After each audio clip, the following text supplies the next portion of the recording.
રહ્યા છો વડોદરા લાઈવ 24/7 હવે જોઈએ અગત્યના સમાચાર। શિનોર ખાતે સંઘ શતાબ્દી વર્ષ નિમિત્તે વિરાટ હિન્દુ સંમેલન યોજાયું। હિન્દુ એકતા અને ગૌ સંવર્ધનનો ગુંજ્યો નાદ। રાષ્ટ્રીય સ્વયંસેવક સંઘ શતાબ્દી વર્ષ નિમિત્તે સમગ્ર ભારતમાં મંડળ અને વસ્તી સ્તરે વિરાટ હિન્દુ સંમેલનોના આયોજન થઈ રહ્યા છે। જે નિમિત્તે વડોદરા જિલ્લાના શિનોર તાલુકાના શિનોર મંડળનું વિરાટ હિન્દુ સંમેલનનું આયોજન જેસી પટેલ સાર્વજનિક હાઈસ્કૂલ શિનોર ખાતે કરવામાં આવ્યું હતું, જેમાં સમગ્ર શિનોર મંડળના અલગ અલગ ગામમાંથી મોટી સંખ્યામાં હિન્દુ સમાજના ભાઈઓ, યુવાનો, માતાઓ આવ્યા હતા। જેમાં મુખ્ય અતિથિ તરીકે મહાન શ્રી જગન્નાથ દાસજી મહારાજ, સુપ્રસિદ્ધ કથાકાર, તેમજ મુખ્ય અતિથિ તરીકે જીગરભાઈ પંડ્યા, જિલ્લા સામાજિક સદભાવ સંયોજક રહ્યા હતા।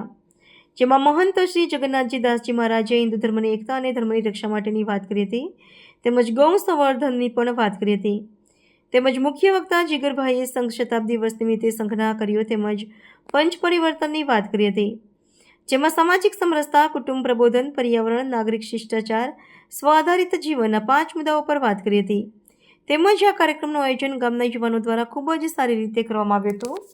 રાષ્ટ્રીય સ્વયંસેવક સંઘ દ્વારા આજરોજ શિનોર નગરમાં વિરાટ હિન્દુ સંમેલનનું આયોજન કરવામાં આવેલ હતું। આ કાર્યક્રમમાં જગન્નાથજી મહારાજ, માલસર સત્યનારાયણ મંદિરના મહંત ખાસ ઉપસ્થિત રહ્યા અને વક્તા તરીકે જિલ્લામાંથી જીગરભાઈ પંડ્યા ઉપસ્થિત રહ્યા।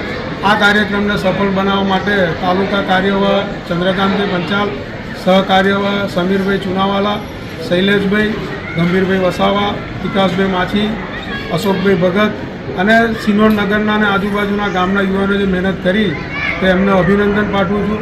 અને સાથે સાથે આજના સંમેલનનો મુખ્ય ઉદ્દેશ કે અને સામાજિક સમરસતા આવે સમાજમાં અને પર્યાવરણનું જતન કરીએ, પ્રકૃતિનું જતન કરીએ એ વિશે વક્તાશ્રીએ અને જગન્નાથજી મહારાજે વક્તવ્ય આપ્યું અને આ કાર્યક્રમને સફળ રહ્યો।